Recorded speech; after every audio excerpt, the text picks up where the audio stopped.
Servus, Glück auf und herzlich willkommen zu einer weiteren FC Bayern Reaction. Ja Leute, diesmal zur Pressekonferenz vor dem DFB-Pokalspiel gegen den ersten FC Saarbrücken. Mit rein in den Bums.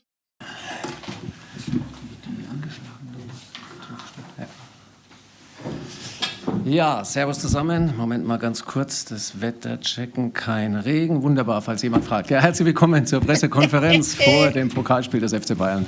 Morgen beim 1. FC Saarbrücken mit Ist der Dieter aber gut drauf heute, wa? Hä? Thomas Tuchel und vermutlich, ja, der ersten Frage dieser Art. Ich glaube, Uli Köhler hat am lautesten gelacht, er darf beginnen. Warte, aufs Mikro. Achso, Entschuldigung. Habt ihr ausgemacht, dass du laut lachst? Oder? Nee. No, schlau. Ja, wie ist dann die Reiseplanung? Wird früh abgewartet, was die Platzkommission in Saarbrücken sagt und dann erst entschieden, ob überhaupt geflogen wird oder nicht? Wenn das geht, also die Planung steht schon länger, als jetzt die Wetterlage uns Probleme bereitet. Deshalb Anreise ist am Spieltag. Wenn wir das noch schaffen sollten, falls tatsächlich zu einer Absage kommt, kann es sein, dass wir gar nicht erst losfliegen. Aber zu 100% sicher bin ich mir nicht, ob das sich zeitlich ausgeht. Aber die Planung, dass wir erst morgen Vormittag fliegen, hatte jetzt nichts mit dem Wetter zu tun. Das war die normale Planung. Aber es soll heute nochmal eine Platzbegehung sein und morgen in der Früh. Wir gehen jetzt mal davon aus, dass gespielt wird. Falls eine Absage kommt, kann es sein. Da habe ich gestern ja schon gesagt im Stream, also weil das hieß ja, dass heute die Entscheidung getroffen wird. Die werden das morgen vorm Spiel machen und ja, ich gehe auch davon aus, dass das angepfiffen wird. Die werden da schon das Wasser ableiten und so weiter. Also sei denn, gut, kommt drauf an, wenn es natürlich jetzt noch durchregnet oder so, dann könnte das natürlich so sein, aber ich glaube nicht. Also ich gehe davon aus, dass gespielt wird. Dass uns die noch vorm Abflug erreicht. Dankeschön. Dann kommt das Mikro gleich zu Nikolaus Linner für die Bild-Zeitung. Hallo Herr Tuchel, eine hypothetische Frage. Wäre es aus Ihrer Sicht vielleicht sogar gut, mit Blick auf das BVB?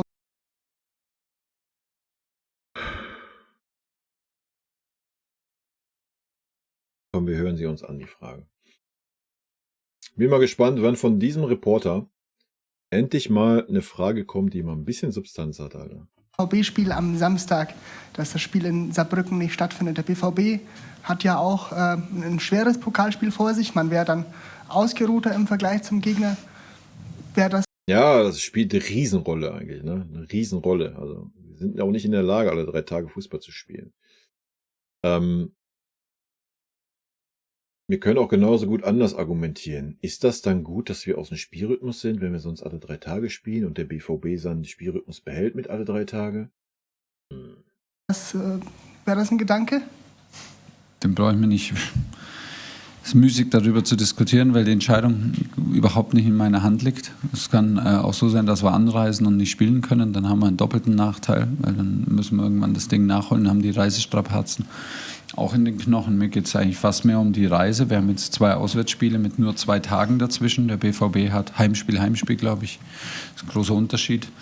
Deshalb ja, ist eigentlich mehr die Reise, die uns in den Knochen stecken wird, als glaube ich, das Spiel selber. Ja, da gilt jetzt. Ja, wir fliegen ja auch ans andere Ende der Welt. Ja, von München nach Saarbrücken ist natürlich auch schon.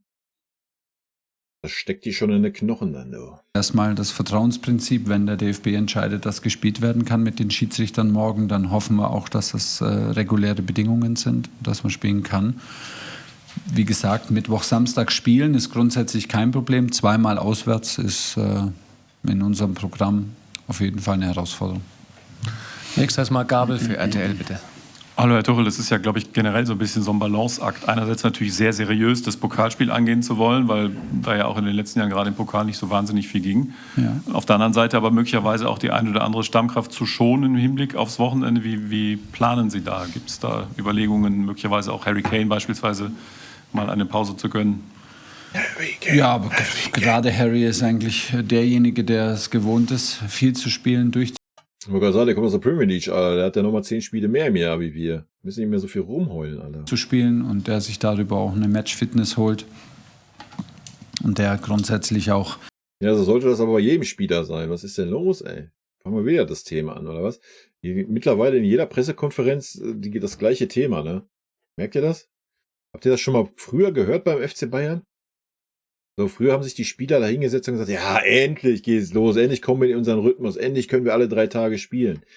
Und jetzt, seit dieser Saison so, oh, nee, wir müssen alle 3 Tage, oh, wir spielen zweimal auswärts, oh, diese Reisestrapazen, oh, und hier und da und oh. Ökonomisch spielen kann und Leute. ökonomisch spielt und viel spielen kann. Deshalb, die Entscheidung ist noch gar nicht gefallen, um ganz ehrlich zu sein. Wir haben jetzt nochmal Training und dann muss ich mit ein paar Spielern sprechen, die zuletzt sehr viel gespielt haben.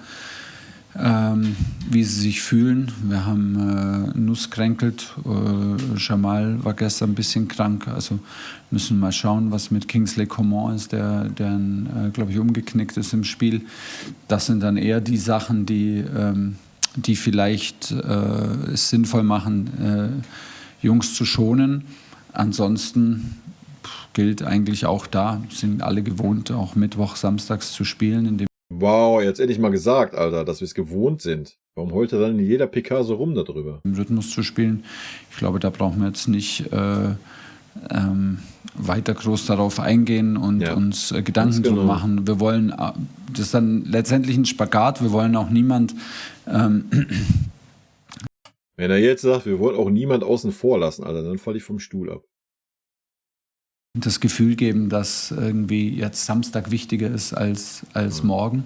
Morgen ist ein K.O.-Spiel, wir können nichts reparieren, deshalb ist das ein sehr wichtiges Spiel. Und wenn wir nach Berlin wollen, ist morgen 100% zu erledigen, sonst gibt es keine Möglichkeit, nach Berlin zu fahren. So, deshalb ist morgen unser Pokalendspiel. Und die Abwägung sehr, sehr, sehr gering, was dann am Samstag passiert. Samstag ist Samstag. Florian Schimak für Merkur TZ Online. Grüß Gott, Herr Tuchel. Wie sieht es mit den restlichen Verletzten aus, die jetzt langsam wieder zurückkehren, wie Upamecano, Gnabry, Goretzka? Gibt es da schon Überlegungen für Mittwoch, Samstag? Ja, Leon sieht es ganz gut aus. Das kann eventuell in den Kader reichen. Der kriegt jetzt nochmal eine neue Schiene, wenn er sich mit der nochmal einen Tick besser fühlt. Kann es sein, dass wir ihn nicht mitnehmen. Der hat gestern das ganze Training gemacht. Für Upa ist das noch zu früh. Wer war noch? Serge sieht gut aus. Der war ein bisschen krank, nachdem eigentlich mit der Hand es wieder besser ging oder mit dem Arm. Da gehen wir auch mal davon aus, dass Serge, wenn jetzt heute nichts passiert, auch mit den Kader kann. Ja genau, Rafa und Upa ist noch zu früh für den Kader. Hinten links. Okay. Also, wenn ich das jetzt mal interpretiere, würde ich sagen, Pavlovic spielt, oder? Also bei mir wird er spielen. Taktikfuchs, Leute. Zieht's euch rein. Harry Hau für Sport 1. Erstmal eine Personalfrage noch. Manuel Neuer, wird er wieder beginnen in Saarbrücken, wenn das Spiel dann stattfindet? Und was sagen Sie zur Weltfußballerwahl? Lionel Messi, verdient der Sieger oder hätten Sie gesagt, Mbappé, Haaland, hätten Sie eher verdient gehabt? Ich bin der schlechteste Ansprechpartner. Ich habe es heute Morgen erfahren, dass gestern Abend Ballon d'Or-Verleihung war. Geht's dir wie mir? Meine Meinung kennen Sie zu Individualauszeichnungen in einem Mannschaftsspiel und vor allem in einem Mannschaftsspiel auf so einem Riesenplatz über 90 Minuten geht das nur über Teamwork. Ansonsten ist klar, ich wünsche mir, dass alle meine Spieler auf Platz 1 stehen. Und wenn sie das nicht tun, dann lehnen wir uns ans Tennis an, wo Rivalitäten auf vorbildliche Weise gelebt werden und zollen allen, die das gewonnen haben, Respekt und gratulieren mit Anstand und mit Respekt und versuchen alles, dass wir unsere Spieler da aufs Treppchen bekommen in Zukunft. Davor. Sehr diplomatisch ausgedrückt. Dass ein Messi da gewählt wurde, ist, aber ich habe es auch gestern im Stream schon gesagt, dieser Preis, der ist nicht ernst zu nehmen. Ja. Also wenn da eine Tormaschine wie ein Haaland, der das letzte Jahr dominiert hat, keine Rolle spielt, nochmal, der Preis ist einfach nur eine Lachnummer. Klaus Bergmann für die dpa. Herr Tuchel, auch wenn Sie in der Abwehr und Mittelfeld ja öfter mal improvisieren müssen, im Angriff haben Sie eigentlich immer freie Auswahl. Und die Torausbeute ist ja auch bezeichnend. Sie haben ja schon Mannschaften oder Vereine gehabt, wo Sie auch super Offensivformationen hatten. Haben Sie in der Breite diese Qualität schon mal gehabt, wie aktuell hier? Nee, ist Weltklasse hier alles. Ich glaube, jede Mannschaft ist unterschiedlich, jeder Kader ist unterschiedlich. Wir sind im Moment vorne, Gott sei Dank, toi toi toi, von Verletzungspech verschont, wenn man jetzt mal von Serge absieht, der uns lange gefehlt hat und in der Phase auch gefehlt hat. Ja, er hat aber gesagt, wir wurden verschont. Dass er sehr entscheidend war. Aber mal jetzt mal ernsthaft, Leute. Habt ihr die letzten Spiele in Serge Gnabry vermisst? Also ich glaube nicht. Ja, das zeigt schon so seinen Stellenwert in dieser Mannschaft. Auch die Spiele, die er gespielt hat, Arthur Betty, da muss auf jeden Fall, vielleicht hat ihn die Pause gut getan, ja. Da muss auf jeden Fall jetzt eine Ecke mehr von ihm kommen, Alter. Ansonsten wird der kein Land in dieser Mannschaft sehen. Sonst muss man sagen, dass vorne wirklich alle in toller Form sind und ihre Sache sehr, sehr gut machen. Und dazu kommt natürlich noch von der Bank im Moment mit Serge, mit Choupo, mit Thomas und mit... Ist auch wieder bezeichnend, dass er den Serge als Ersten nennt, ne? Seinen ach so tollen Lieblingsspieler. Sieht man mal den Stellenwert eines Müllers und ganz zum Schluss eines Tells, Alter. Also könnt ihr euch schon mal darauf einstellen, wer der erste Einwechselspieler sein wird in der Offensive. Und mit Mathys Tell unheimlich Qualität auf unterschiedlichen Positionen. Das ist auf jeden Fall in der Breite ein extrem hohes Niveau, das wir auch brauchen und mit dem wir natürlich auch weiterhin Spiele entscheiden wollen. Das ist absolut top. Christopher Melzer für die FAZ, bitte in der Mitte. Geschickt die Frage umschifft. Bitte. Hallo. War aber auch eine dumme Frage. Herr Tuchel, erlauben Sie mir eine Individualfrage. Ja. Sehr gut, ja. Man kann den Eindruck haben, und ich würde den teilen, dass Leroy Sané so als Fußballspieler ein bisschen mehr geführt werden muss, vielleicht als andere. So in Manchester, wo er vielleicht die Momente, die man auch hier so jetzt ab und zu gesehen hat in den vergangenen Saisons, da hat er die regelmäßig reproduziert, einfach in diesem System von Guardiola. Finden Sie auch, dass er ein bisschen mehr Führung braucht? Und wie führen Sie ihn vielleicht momentan, weil er auch doch wieder diese An der Leine führt er ihn. Regelmäßigkeiten dieser Saison in den Momenten hat? Ich glaube, dass Leroy in allererster Linie hilft, sein ganzes Potenzial auf die Bahn zu bringen, wenn er sich zum einen wohlfühlt, wenn er ruhig ist und wenn die Prinzipien klar sind, was Sie vielleicht mit Führung meinen, wenn die Position klar ist. Das spielt jetzt für uns ganz klar. Ich meine, die Frage ist ja schon mal interessant. Vielleicht hätte man mal fragen sollen, woran lag es, dass Leroy so eine lustlos Vorstellung gegen Galatasaray gezeigt hat und dann wieder eine etwas bessere gegen Darmstadt. Was haben Sie ihm gesagt? Das wäre vielleicht mal eine Frage gewesen. Im linken oder rechten Flügel und das dann auch wiederholt. Ich glaube, dass es für Leroy sehr wichtig ist, dass er viel spielt und dass er das Gefühl hat, auch immer wieder durchzuspielen und auch durch eine Ermüdung zu spielen, weil er körperlich von eine Maschine ist und das auch kann.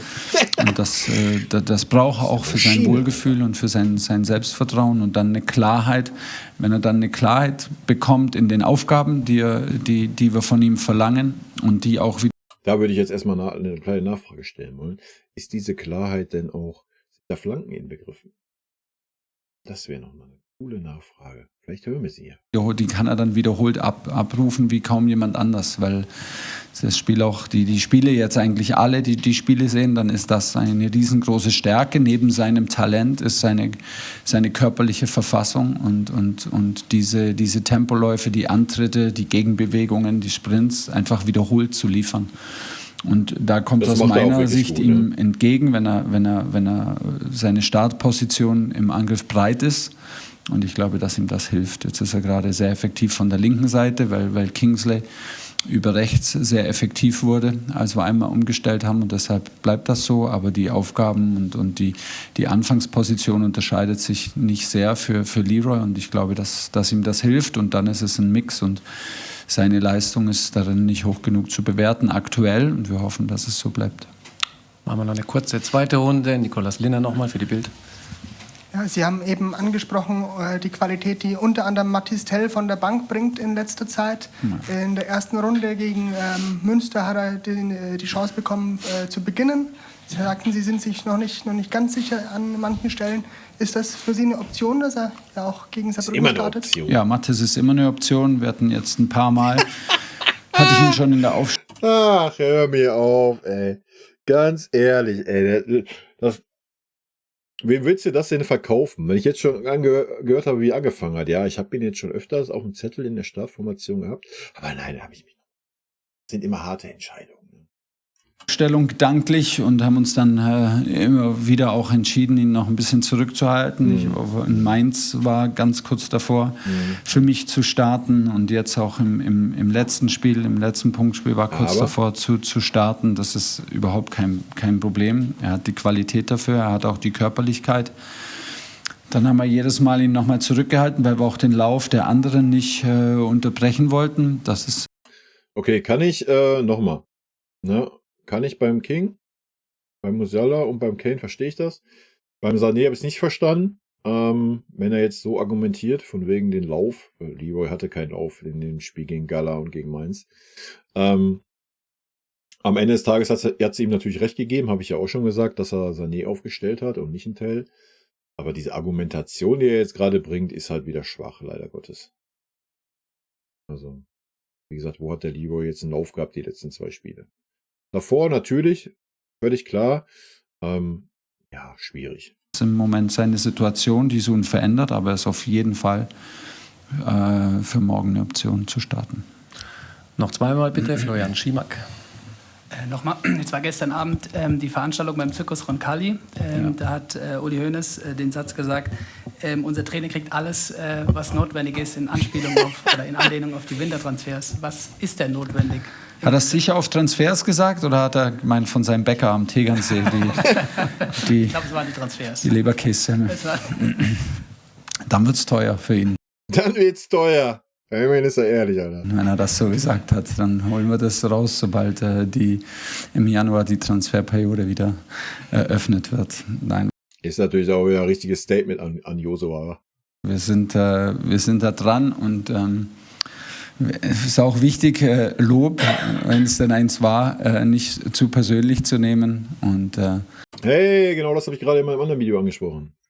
Wir werden immer versuchen, bedenken Sie, es gibt Asien Cup, es gibt Afrika Cup. Wir haben mindestens 3 Spieler, glaube ich, die wir abstellen müssen, dann auch im Januar bis zu 4 Wochen. Sie wissen, was 4 Wochen bei uns bedeuten, bei unserem Spielplan oder hoffentlich Und dann müssen die natürlich auch noch wieder fit und nicht verletzt zurückkommen. bedeuten können. Deshalb haben wir natürlich die Augen, die Ohren offen und versuchen wie immer in jeder Transferperiode unsere Mannschaft zu stärken. Und ich hoffe, dass uns das gelingt. Ist nicht einfach im Winter. Dann beschließt Uli Köhler, bitte. Uli. Ja, eher so eine generelle Frage. Also die Bayern-Abwehr wackelt. Das ist ja so im Volksmund. Bei den Fans sagen ja, alles ist gut, aber die Abwehr. Die Abwehr wackelt. Wenn ich sehe, dass wir 7 Gegentore haben, die stärkste Abwehr in der Bundesliga. Wackelt die dann so sehr? Ja, gegen Gala natürlich, ja. Ja, Manchester United, wenn du Champions League mit reinnimmst. Ja, aber das so pauschal zu sagen, finde ich auch schwierig. Ja, wackelt. Und jetzt nicht erst jetzt, sondern das war bei Hansi schon so, das war bei Julian schon so. Und also dann schaut man auf die Tabelle, 7 Gegentore. Ist eigentlich ein super Ergebnis. Was ist jetzt? Was sagt der Trainer? Wackelt sie manchmal zu oft oder ist sie eigentlich super?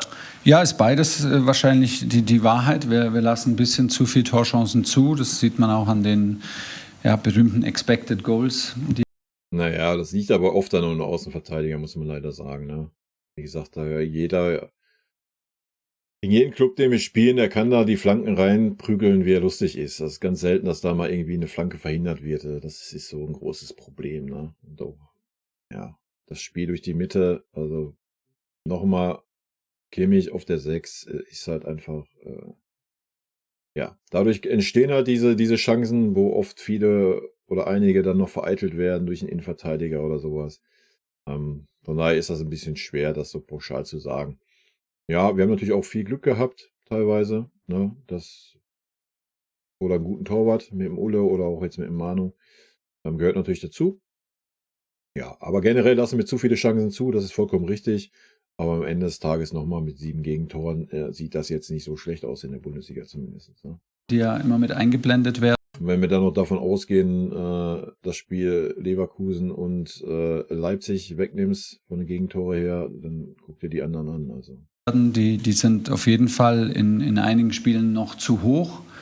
Wir sind auf jeden Fall in allen Mannschaftsbereichen, auch in der Abwehr mit Spielern, einfach auch bestückt, die gerne angreifen. Nicht nur im Mittelfeld, aber auch unsere Außenverteidiger lieben es. Wow. Halleluja, der Tuchel hat jetzt gerade mich bestätigt hier. Nicht nur das Mittelfeld, das beziehe ich mal auf den Kimmich, da müssen wir nicht drüber reden.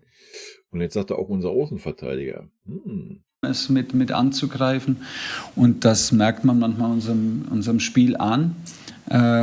Aber es macht, so je länger ich uns auch kennenlerne und selber Teil davon bin, glaube ich auch nicht so viel Sinn, permanent darauf rumzuhacken, was nicht optimal ist, sondern an unseren Stärken dran zu bleiben. Deshalb spielen wir.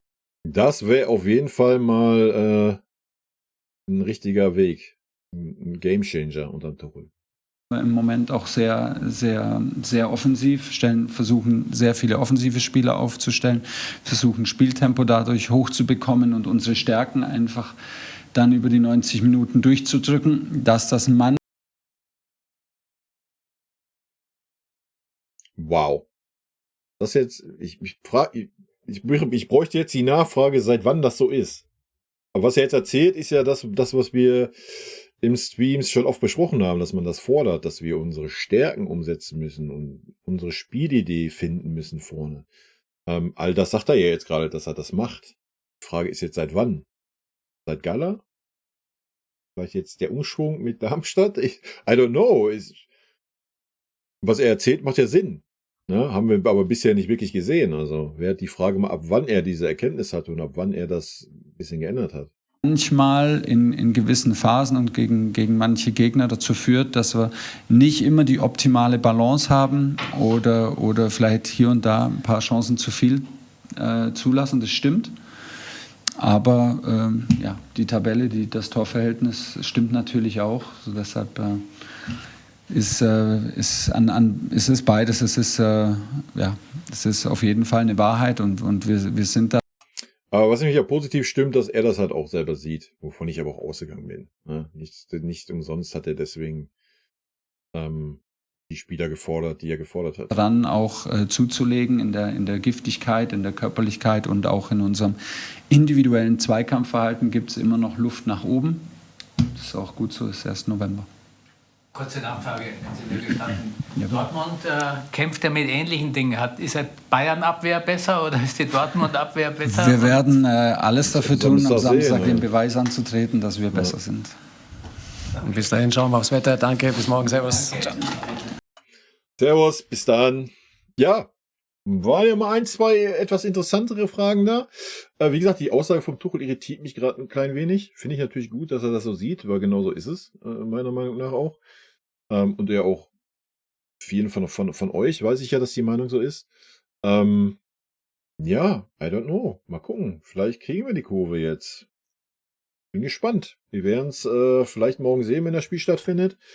Und natürlich am Samstag gegen Dortmund. So, ich werde jetzt den Taktikfuchs noch aufnehmen. Meine Aufstellung gegen Saarbrücken. Bei mir würde es auf jeden Fall ein bisschen Rotation geben. So viel kann ich schon mal sagen. Ohne den Gegner jetzt zu unterschätzen, aber man muss den Gegner jetzt auch nicht künstlich stark reden. Ne? Also, in diesem Sinne, Leute, haut rein, guckt euch den Taktikfuchs an, wenn ihr Bock habt. Bis dann, rot-weiße Grüße. Tschüssi.